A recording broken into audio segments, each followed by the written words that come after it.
So far, in our previous session on listening skills, we have focused on what is listening. We have also focused on what are the effective techniques of listening. Now, listening is not always easy. You may find a lot of listeners, but to find a good listener is a tough job. Listening is a skill that we need to develop over a period of time. With this era of technological expertise and emotional unavailability, all too often it is more of speaking than listening. We are not really conveying, we are not really conversing, but just we are exchanging the rhetoric. For a genuine dialogue to occur, both speaking and listening both must be playing a lead role. A good conversation is like a dance and a play that is interlocking the two human minds, which creates a kind of harmony. But unfortunately, listening is something that has been affected with a lot of barriers, which makes the conversations poor. So, in our present segment, we will be mainly focusing on barriers of listening, and we shall also see how we would deal with these barriers of listening. Now, the biggest communication problem is we do not listen to understand, we listen to reply. How true it is. When two people are talking, you could also, reflect at your style of conversation when you two friends are talking or when you're talking to some of your family members. Is it that you are listening with the intention to understand, or are you listening with the intention to reply? If you look at this graph, you would know very few people, in fact, a very minuscule of people actually listen with the intention to understand, and most of the people listen with the intent to reply, and that is where communication gets affected. So, as I told earlier, finding a good listener is not at all an easy job. $1 million are lost every day in organizations because of poor listening. Maybe someone, when they were having an important business conversation, missed out on something that was important because they were doing something else. And a big loss. The problem is that everyone wants to be heard. Nobody wants to be, do the process of listening, because I told you, listening is not just about passive listening. There was so much involvement in it. So people want to be heard, people want to be understood, and in this rat race, it's pretty hard for listening to occur. That is why professions like counselors, professions like, organizations like WENT are coming up, because there are very few people who are actually there to listen. So let's take up a small quiz in order to understand how is your listening skill and how generally you respond to the skill. So let's look at the first question. Do you respond to text while people are talking to you? Maybe messaging over the mobile. Option A, no, I pay full attention. Option B says, I do. I don't want to miss something important. You can either select A or option B. Moving on to the next one. Do people come to you often with their problems? Option A, strangely they do. Option B, not really.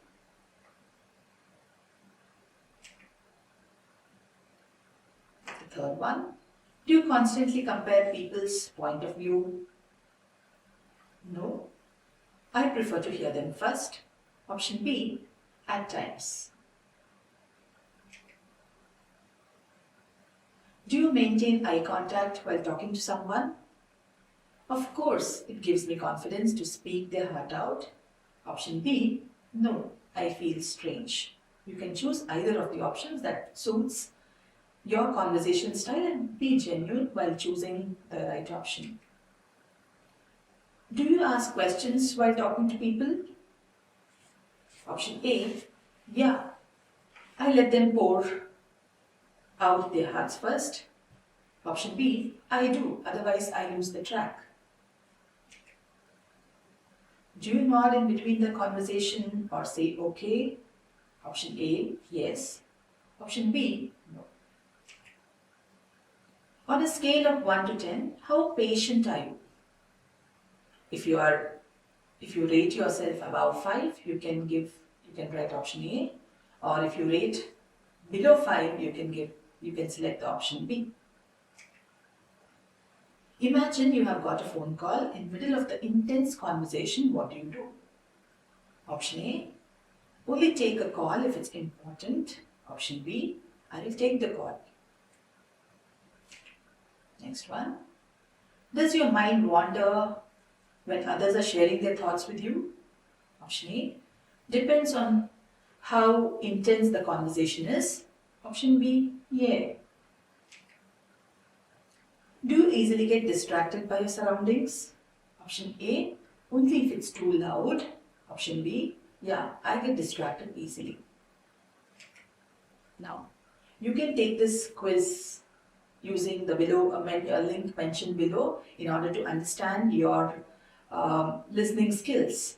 Generally, most of the options, if you have chosen most of the options A, yes, you are an agony aunt and you definitely, people like talking to you because you show good listening skills. While option B is if your option B are more, you need to take care and work on your listening skills. So with this small quiz, let's move on to understand what are the barriers in listening. Now, what is a barrier? Generally, when do you use the word barrier? Barriers are the obstacles that prevent your movement or action. So, now, just as we have a barrier, a wall could be a barrier between two houses. Similarly, barrier in active listening cause hindrance to the listeners and disrupt the process of listening. Now, there could be different types of barriers. Can you think about different barriers which could occur in listening? Probably when you're talking, your phone rings, that could be a barrier. Probably when you're talking, there's the sound of the fan that's constantly making a sound. That could be a barrier. So there could be different kinds of barrier. It could be also psychological at times. So generally we say, in order to overcome the barrier, we need to have a proper balance.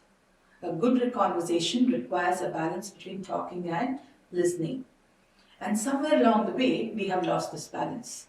As I mentioned, in this narcissistic world where so much of narcissism is seen, everyone wants to speak, everyone wants to be understood, everyone wants to express themselves. It's very rare that listening happens at the foremost level. So generally, listening is taking a back seat. But let us try understanding how we could overcome these barriers. Now, so in the present segment, I'll be focusing on different barriers that interfere with our listening, and let's see how we could work on these barriers. The first major barrier in listening is multitasking. A lot of research, if you could Google, if you could, search about the researches that are happening which talk about how listening skills are deteriorated, one of the topmost causes indicates multitasking. Multitasking not only affects listening, but it also affects various other skills. But listening studies done on medical students indicate that of the skills that are disturbed due to multitasking, listening took the foremost place. So that is why we say, when you're listening, don't do multitasking.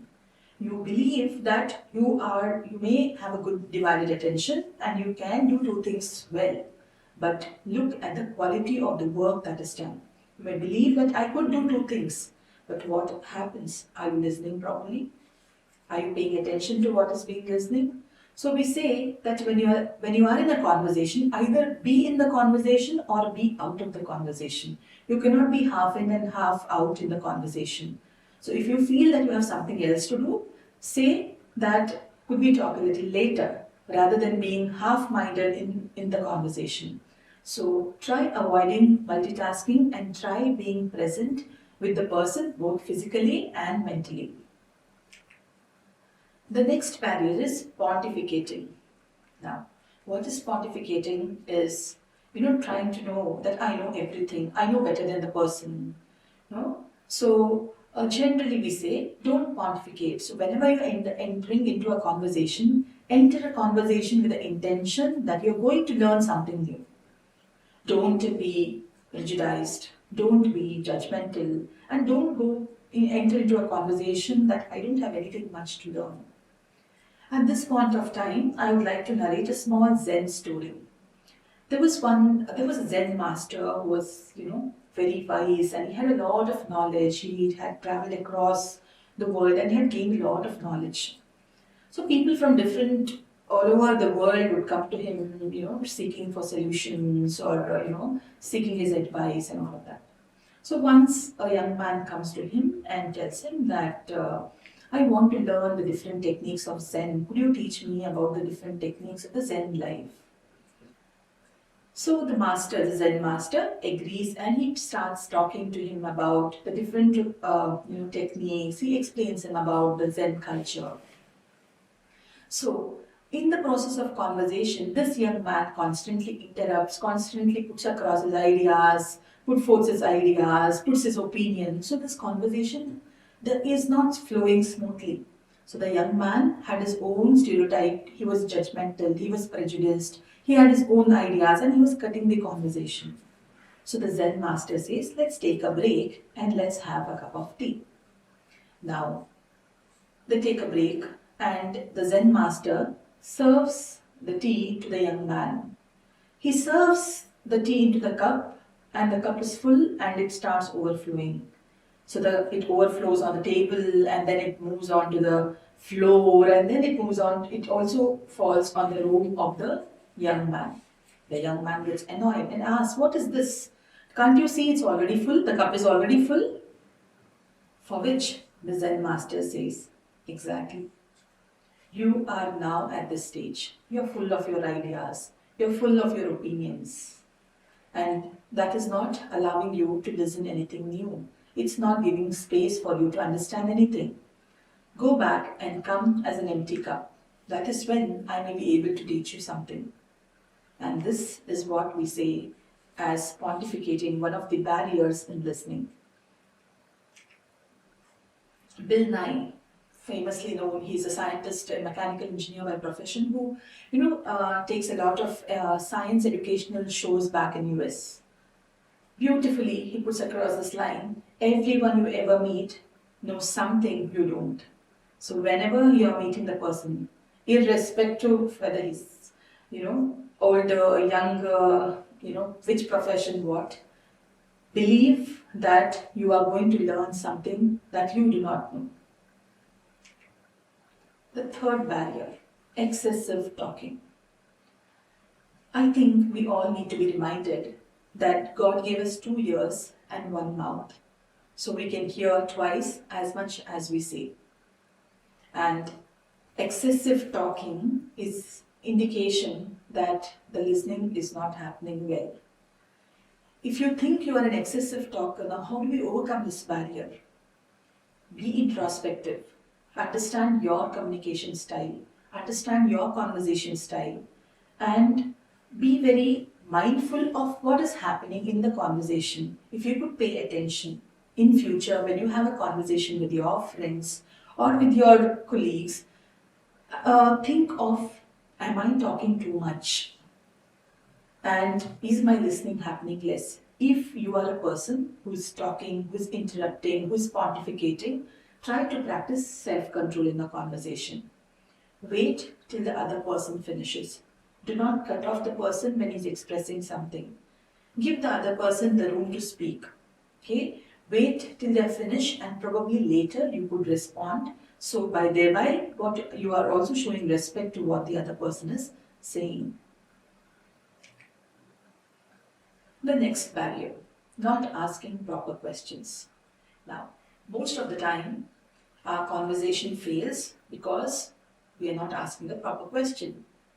Maybe the conversation, which could last for 45 minutes, just finishes in 15 minutes. And why did this happen? Because we were very impatient to listen. Or maybe because we did not ask the right question. There are different kinds of people, when people have to speak something or people have to present their story, there are different kinds of storytellers. When I say storytellers, it's when they talk about their story, about their life. There could be some who would want to express everything in detail, right from the starting point. They would want to tell every minute detail. This is one kind of people. Now, the other kind of people probably would talk like a flashback. They would talk about the flashback, then come to the point, and then start narrating whatever they feel. And there would be some people who would be talking in terms of facts and figures. How many times this happened? How was it? And all of that. And there may be some people who are very shy. They have their own inhibitions. They keep their information very crisp. It's not that they do not want to say, but they are not a people who are verbally expressive. So in that case, as a listener, we need to ask the right questions. And this is one of the barriers because we fail to ask proper questions. So by asking proper questions, we can break this barrier. So how do you ask proper questions? So you could focus more on probing questions, which can help the speaker to elaborate. So questions like why, when, how, who, what, where can allow the person to elaborate, allow people to describe how was that like. Okay, could you elaborate by what you mean by that? So this gives them chance, like, and it also makes them feel that you're interested to listen to a greater part of their story. Let us see some examples of how you could ask proper questions. Maybe you could say, how do you think, what do you think would have happened if you would have reacted in a different way? Maybe this will give them to think of another perspective. So you can see there is an elaboration happening there. What made you decide or what made you pick this? So you are allowing the person to elaborate. Probably if what would you want to do? He would have said just in yes or no, or maybe have just given you yes or two-word answers. When you ask questions like this, it will help the person to express so that you also could get a lot of information before taking a evaluation or before trying to understand the person with half knowledge. What would you do differently next time? Now someone is talking to you about the mistake that they did and how they feel guilty about it. So they just say, I feel guilty about it. I should have not done it. I don't want to repeat it. It's very embarrassing to think about it. So in such case, maybe you could ask, what would you do differently next time? So this will help the person to speak more. So when they speak more, you would also get a lot of information based on which you could give the right recommendations to the people. Can you tell me how does it feel like? I told you all, one of the major errors that we do in listening is we tend to become judgmental. Because we think, oh, she's very angry, I'm sure she's going to display her emotions on this particular person. So maybe, let's say anger. Maybe anger is different to different people. Say, I feel depressed. Depression is different to different people. So can you tell me how does it feel like? You're asking for a little detailed elaboration of what they are feeling. So understand each person's emotions are very unique and the way each person understands or undergoes the experience is very unique. So always allow people to describe what they feel like, which we generally fail because we do not have proper questions to ask. The next one is not being mindful in the conversation. So sometimes we see that we are going to meet someone, we know what the situation is going to be, we are predicting the content that they are going to talk and all that we have done. So we go with a predetermined, with a fixed mindset. So instead, be mindful. A good listening can happen when you are mindful. What is mindful? Being in the present, being here and now. Mindfulness is all about here and now.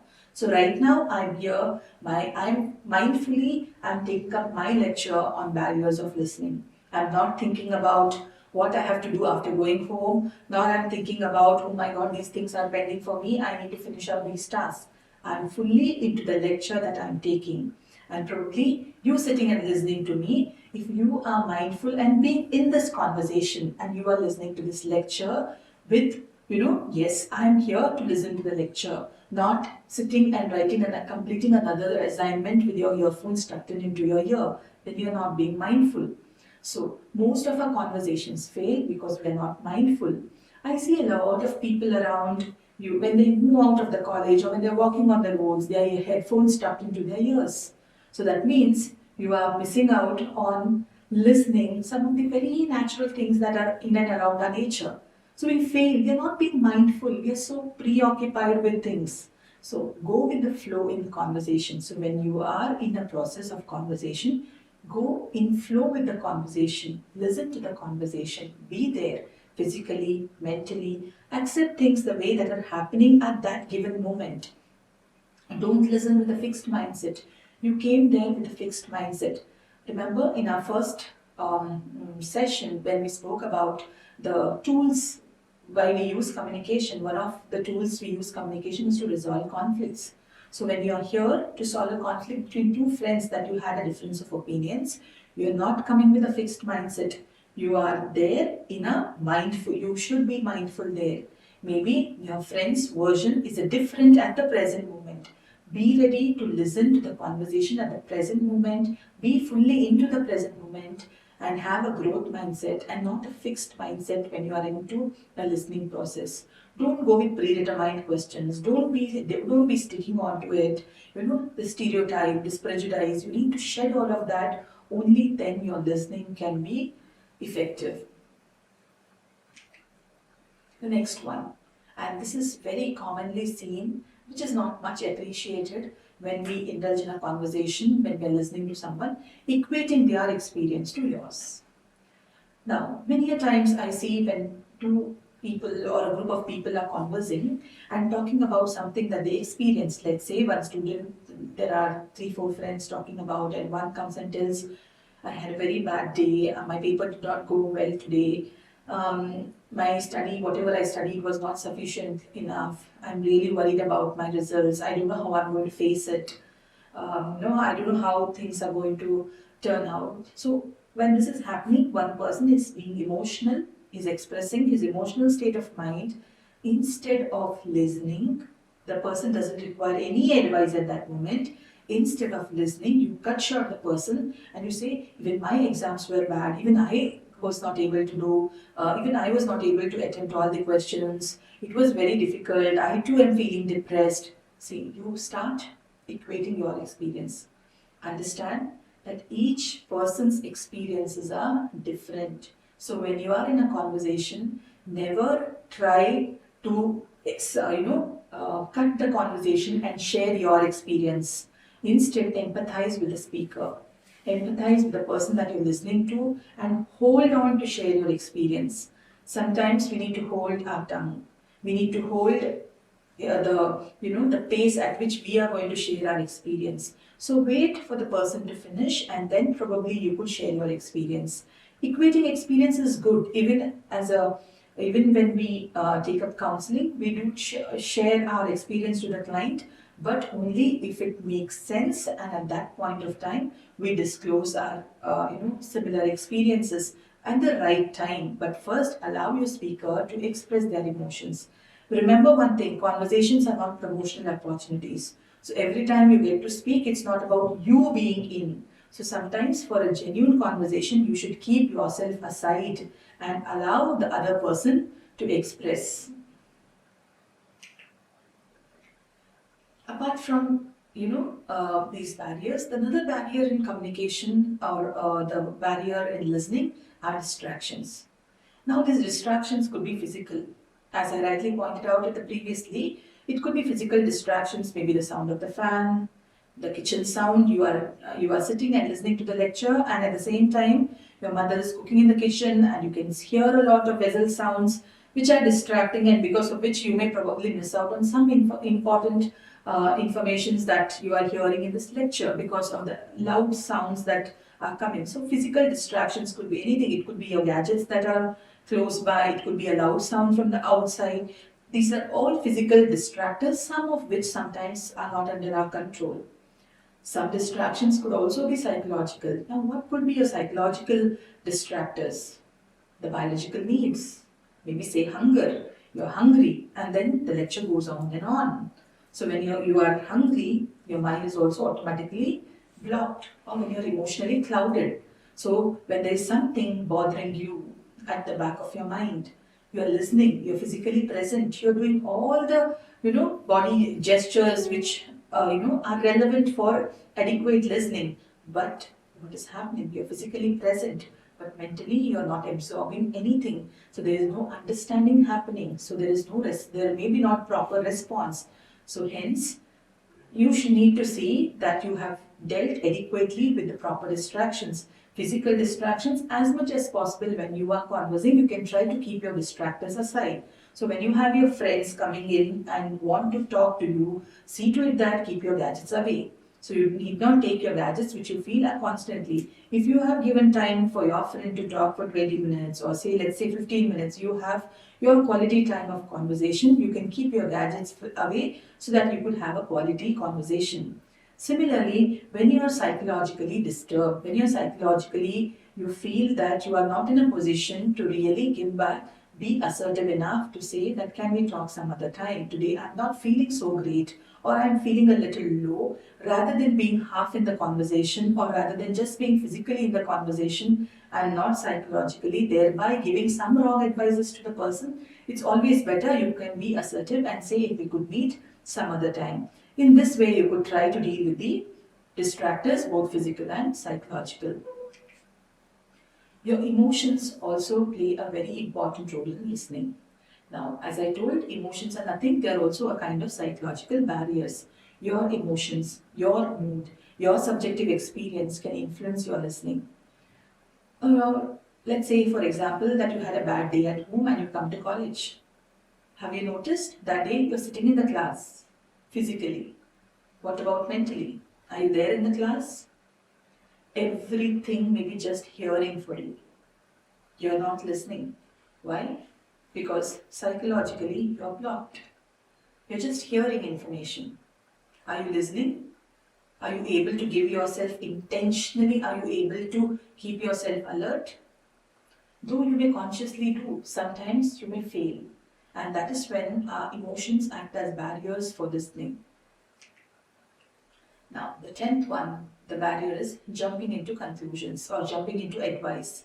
I've told you that either we assume or we assume something and we tend to give advice without even knowing whether the individual needs some advice or not. So, remember, one of the important barriers in listening is jumping to advice. And if you are a person who constantly gives advice, people may not want to come back to you because they didn't come with an intention to get some advice. They just wanted some non judgmental listening. They just wanted to vent out something. So don't be in a hurry to advise to the person you're listening to. Check whether they require your advice. And if they require your advice, they will gracefully take it rather than you forcing it upon them. And also, when you are a person who constantly gives advice, that you would not be a person that they would always tend to rely on whenever they have a concern or an issue. So though it is as Amy Alcott rightly points out, don't give advice unless you are asked to. So well, I hope all of you will notice the barriers that you generally use. Be mindful when you are in a conversation. Identify what barriers distract your conversation style and work upon these barriers. I'm sure once you identify, so you need to first acknowledge. If there is a barrier that is distracting you, identify it, acknowledge it, and then see how you're going to work on it. So unless you identify, unless you acknowledge it, unless you accept, yes, this is a barrier, you will not be able to work on it. Hence, identify the barriers, accept it, and then try working on the barriers to make your listening skills more effective. Thank you.